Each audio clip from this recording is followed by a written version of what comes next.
Battling Ebola, the International Monetary Fund releases a first-of-its-kind debt relief for Ebola-hit countries. Hello and thank you for joining us on Global Business as we bring you up to speed with all the latest developments on the business front. I'm Penina Karibe in Nairobi. Wherever you're joining us from, welcome to the show. Also coming up, Kenyan Banks on the spot for poor provisioning of bad loans. And we keep our focus on South Africa as a preferred investment destination, especially in light of recent controversial policies. The International Monetary Fund has granted Guinea, Liberia and Sierra Leone about $100 million in debt relief. This is the first time a global institution has provided such relief to the three West African nations hardest hit by the Ebola outbreak. The IMF, urging similar action from other international creditors, offered the nations another $160 million in zero-interest loans subject to board approval. The IMF becomes the first international institution to give debt relief to these three countries. So the IMF is giving debt relief to these three countries through the Catastrophe Containment and Relief Trust, which will provide grant aid used to relieve the debt for the next 2 years. And that virus has the potential to spread out in the country, in the neighboring countries, and elsewhere, which gives it a very broad scope and constitutes a significant threat. So those are the fundamental reasons why, exceptionally, we're moving out of our normal business, which is to give loans. Kate Fisher has been following developments on this front and now joins us live from Washington. Kate, we first saw the post-catastrophe debt relief after the Haiti earthquake in 2010, but we have not seen debt relief at such magnitude in the IMF's 7-decade history. How exactly does the trust work, and did the IMF elaborate on why it thought it was so important to deviate from its traditional global financing role? Yes, that's right. It is an expansion of this mechanism that was used in 2010, but this is much bigger. The grant part of that was only at about 30%. This is around 70%, so it is much more for the Catastrophe Containment and Relief Trust. It means essentially that this $100 million will go to those three countries to enable them to service their debt for the next 2 years, meaning that instead of having to pay that money back to the IMF, they'll be able to use it to invest in public services and to really try to get back on track with their recovery. As you say, this is a big change for the IMF. Christine Lagarde herself, the managing director, came to the press briefing this morning. That in itself is very unusual. She very rarely attends these things. She came in person to tell us that this was a big change. They're usually in the business of handing out loans. This was a grant. The reason being the sheer scale of the disaster of this disease and also the potential it has to spread to other countries. Their reason for this is that they want to make sure it doesn't do that, and they want to give as much as they can to stop it. So, Kate, is $100 million in debt relief and another $160 million in low-interest financing the only money Guinea, Liberia and Sierra Leone can expect?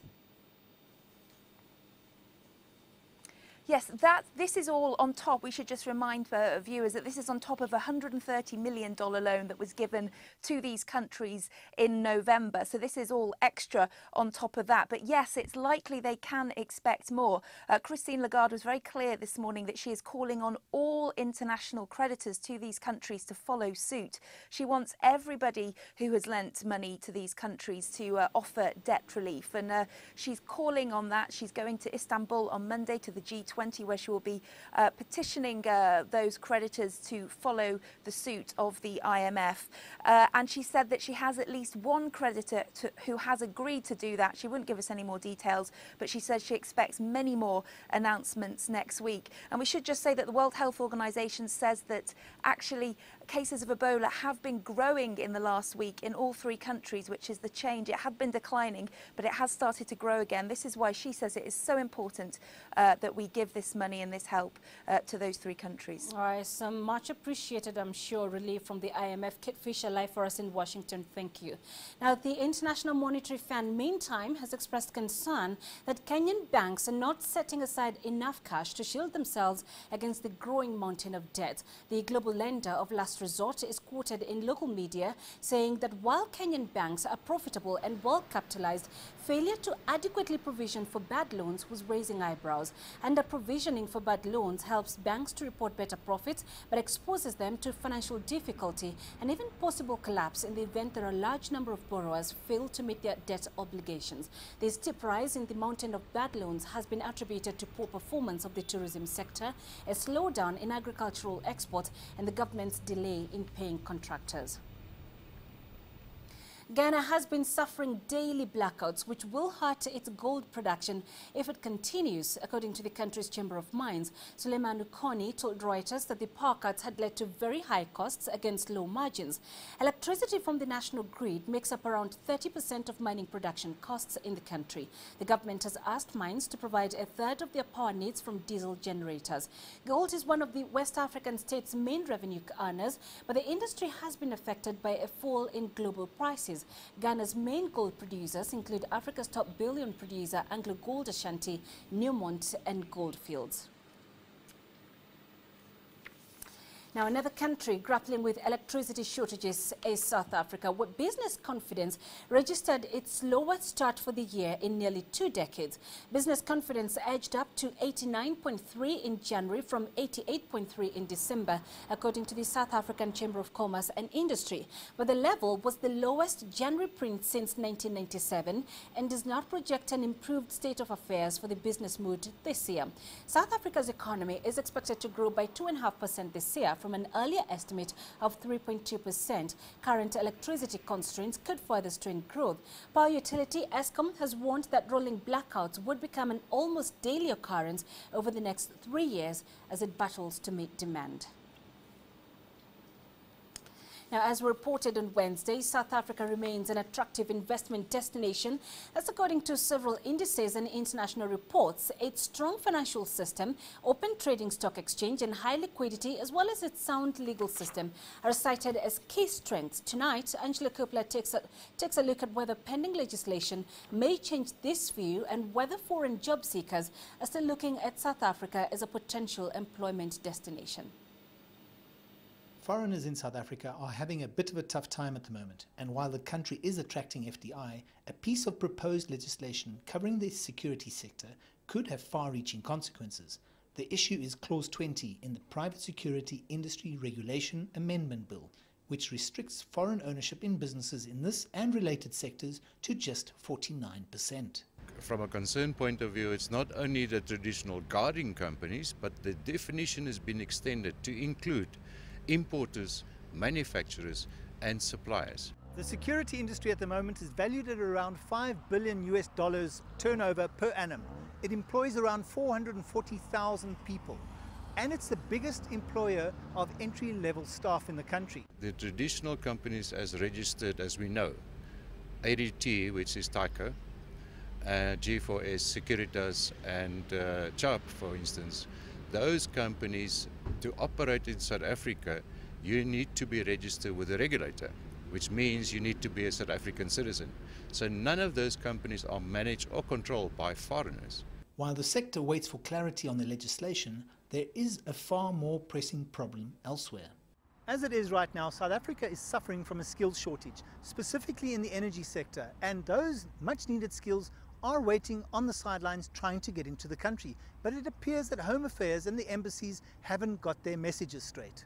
The problem here is actually the processes at the embassies and within the country, which is the Department of Home Affairs. The processes are taking too long. The moment a critical skills applicant approaches the embassy, there should be a separate process to deal with that, where they are able to apply for that visa quite quickly and get into the country. If that is an agreed critical skill, there should be no reason at all why we stop people from getting here easily if they've got those skills. While the South African government and its ministers are keen to say that South Africa is open for business and is looking for FDI, it appears that the messages back home are slightly different.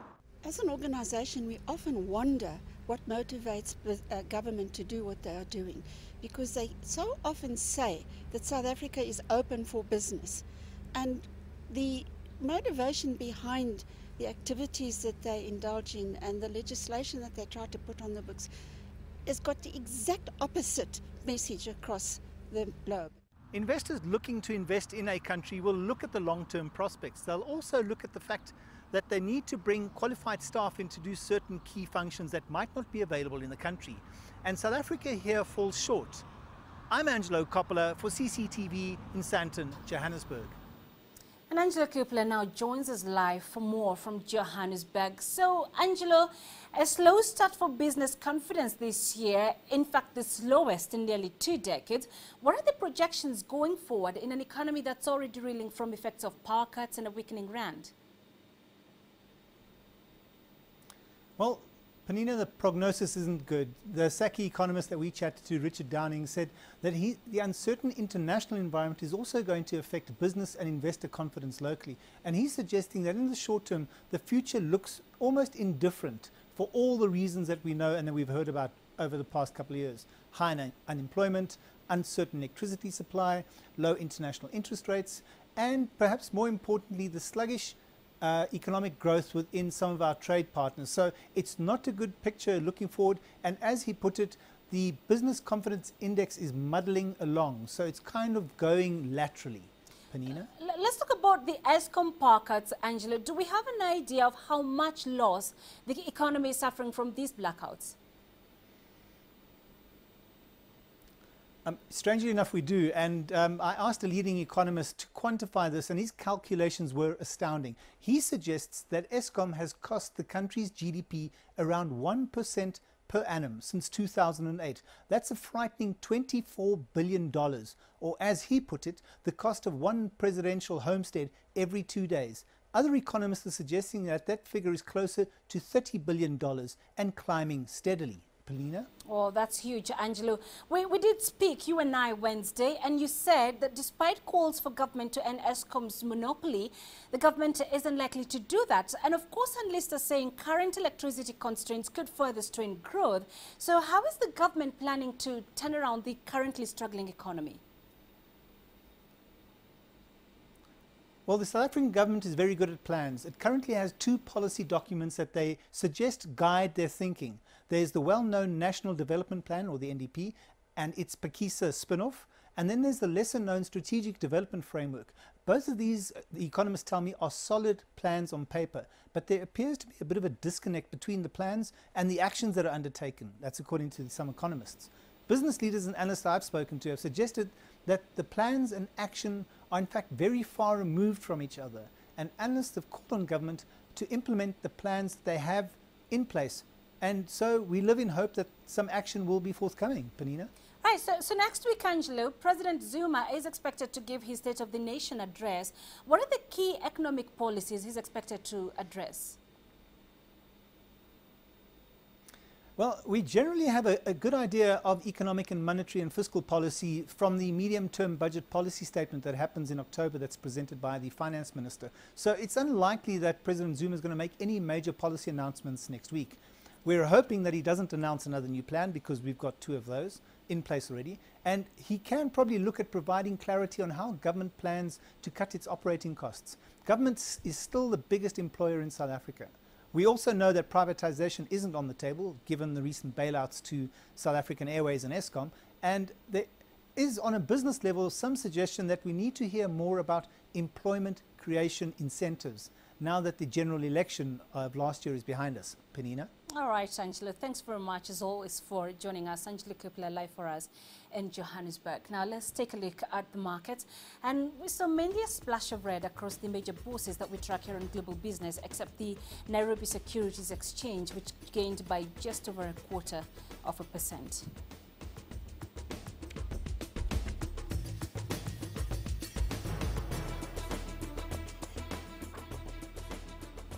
Still ahead on Global Business, Cote d'Ivoire launches a Navy patrol operation to tackle illegal fishing. And reprieve for Suez Canal users as the authority chooses not to hike charges this year.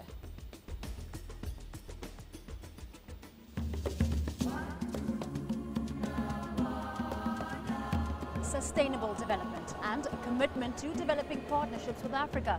Some of the key phrases already used at the Africa Global Business Forum here in Dubai. There is a need for a predictable environment in which investors have to put their money.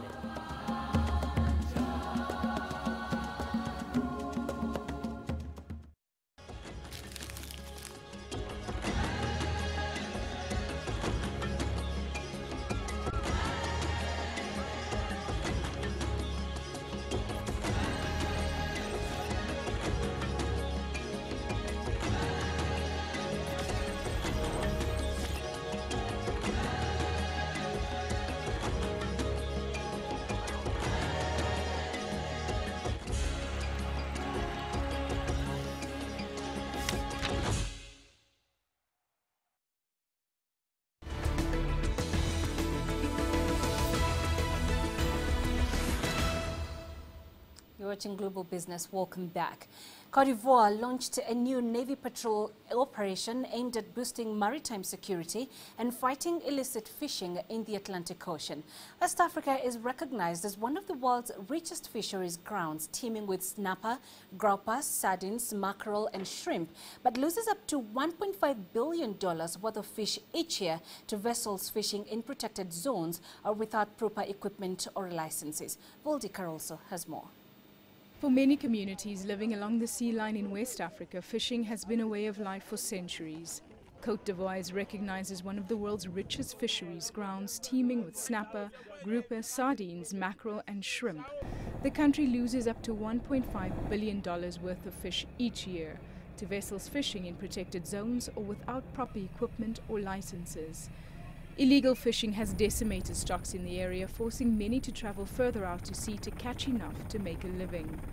Widespread corruption and a continuing lack of resources for enforcement mean huge foreign trawlers often venture into areas near the coast, like these two Chinese trawlers docked at the port of Abidjan. The two vessels with a crew of 15 Chinese nationals were taken into custody in a Navy patrol operation, accused of illegal fishing.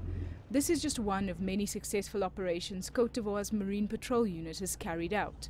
The unit, launched recently, uses satellite technology to monitor its territorial waters, as well as high-speed patrol boats to intercept suspect vessels. La difficulté avant, c'est que, à partir de la surveillance satellitaire... The difficulty for us was that we could see boats entering our territory from our satellite monitors, but we did not have the capabilities to apprehend them. But today, not only do we have satellite monitoring kits that can detect illegal fishermen, we also have patrol boats that enable us to go and apprehend them. In Côte d'Ivoire, lack of money to buy patrol boats or even the fuel to run them has hampered the government's efforts to crack down on illegal fleets. But the authorities are hoping to counter that problem after adding 40 new vessels to its depleted navy last year, as it confronts a growing threat from pirates in the Gulf of Guinea, as well as illegal fishing. We began the project with 3 patrol officers, so at the moment we have 1 patrol officer here, and the other 2 will come in the next few months. We will also have around 30 speedboats in order to allow the National Marine Patrol Unit the means to accomplish their mission in an efficient manner. Despite the government's efforts to crack down on illicit fishing, Valese says challenges remain, especially when it comes to training and resources. West Africa's fisheries sector accounts directly and indirectly for up to a quarter of the region's employment, according to the Food and Agriculture Organization. So any deterioration in the livelihoods of coastal communities could have a devastating impact on social conditions in countries already struggling to overcome poverty and unemployment. Voldy Carolso, CCTV. The Suez Canal Authority announced that shipping tolls will be frozen this year. It comes amid lower fuel prices and expansion work along this stretch of water. The Suez Canal allows ships to pass between the Mediterranean Sea and the Red Sea. It's a real moneymaker for Egypt, generating an annual revenue of nearly $5 billion. Authorities have kept the fees the same this year, but there is a discount for liquefied natural gas transporters who will receive a 35 to 25% discount. The authority bills ships ships depending on what type and quantity of cargo they're carrying. This year's price freeze comes after increases in fees last year. While keeping in mind the important role played by the Suez Canal in the service of the global economy, it is necessary for the Suez Canal to remain the cheapest compared to other waterways. Therefore, the Suez Canal Authority has decided the following in regards to the crossing fees of ships in the canal for the year 2015. First, the fixing of the crossing fees throughout the year 2015 as it was during the year 2014. Second, amending the law which was set in 1994, which grants 35% discount to LNG natural gas transporters which pass through the Suez Canal to 25%. Meanwhile, the Egyptian government launched an initiative that will focus on developing small and medium enterprises in the next 5 years. The aim is to raise the number of SMEs active in the economy by at least 90%, as Yasser Hakim now reports. Promoting small and medium enterprises in Egypt is part of the country's new economic reform program. A social fund has been established to enable the candidates start their intended projects. We work directly with those who will benefit to facilitate procedures for licensing, training, operating the project and funding. There is money for SMEs here in Egypt, and our role is to be the link between the sponsor and the beneficiary. There are around 2.4 million registered SMEs contributing nearly 39% of the total GDP. Experts say it's a very small segment. Part of the setback is the complicated rules and regulations that push most of these businesses into the informal sector. We acknowledge this deficiency, and the new law 141 had been decreed especially for this. It will make it easier to establish a legal enterprise and will give incentives for nearly 2 million SMEs in the shadow economy to be immersed into the formal sector. This will triple the market size from the current £3 billion.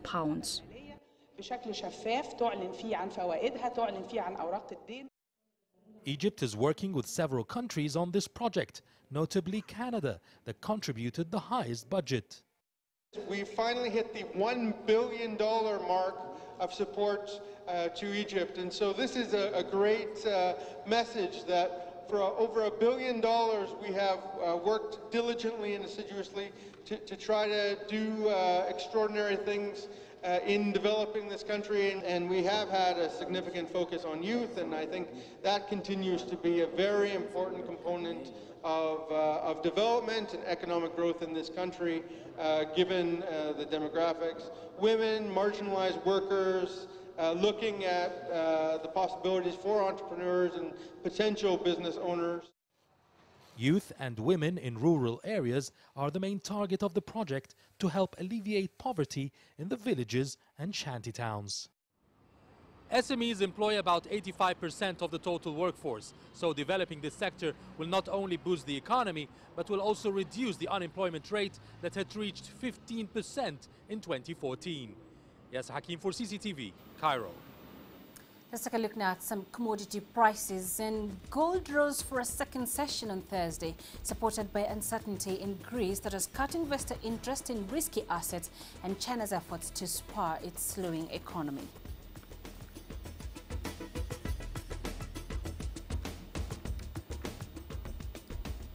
Coming up, when a business represents a culture, literature lovers in Tunisia come to the rescue of a bookshop.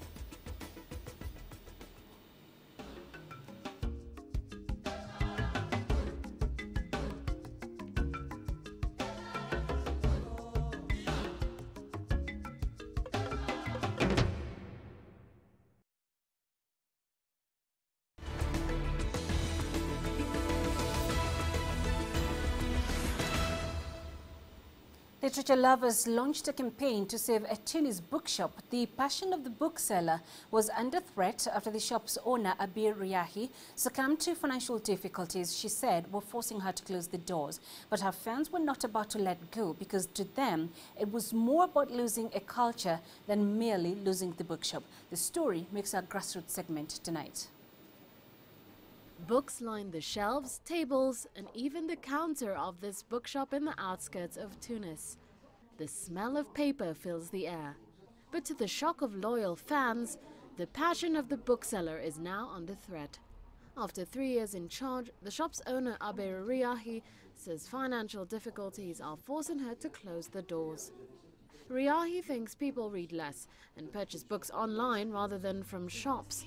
But the response to her announcement has been surprising. Within days, a dozen Facebook pages sprung up wanting to help, and she says the phone hasn't stopped ringing with events being organized to help save the bookshop. At the beginning it scared me, and then I thought, why not? If there is a demand, if I'm surrounded with all these people, why shouldn't I believe in it too and continue the struggle? Volunteers have come forward to offer their help in accountancy, legal issues, commercial and cultural aspects, and a meeting between local customers, residents and cartoonists has led to fundraising, art exhibitions and concerts, with proceeds going to the shop. Honestly, for me, books are everything. I'm a housewife, I don't work, and I spend most of the time reading because I think reading is very beautiful. The possible closure of the bookshop is far from an isolated event. Other cafes and bookshops have also been affected. Tunisians are drawing away from books. I think that we are in a society that consumes culture, but we're not cultivating it. We're consuming quotes, authors, but we're not trying to go any further. On this day, there's a concert, Music for Books, which is hoping to raise funds for the bookshop. Culture in general is collapsing because the revolution was political and not yet social or cultural. So we need a cultural or social revolution so people can be stimulated. And that can't happen if a bookshop, a cinema or a theatre closes down. It doesn't help us. But have they done enough to save the passion of the bookseller? Riahi says at the moment she just doesn't know. She's reviewing her accounts. Maria Galang, CCTV. Let's run through the currencies now. Nigeria's naira fell 0.75% in volatile trades against the dollar shortly after the forex market opened as demand for the greenback surged amid thinning liquidity. The naira is trading outside a target of 160 to 176 to the dollar, which the central bank set following a devaluation in November, and has continued to hit record lows despite the bank's regular interventions. And Global Business tomorrow will be examining the decision by the Egyptian Central Bank to put a cap on forex deposits. We'll also be looking at Ghanaians' expanding appetites despite the economic crisis and how restaurants are cashing in on it. That's it on Global Business. Remember, you can send your feedback to Global Business Africa at cctv.com. You can visit us on Facebook. Our page is CCTV Africa. You can also stay in touch with Global Business on Twitter using the handle at CCTV News Africa. I'm Penina Karibe. Thank you for watching.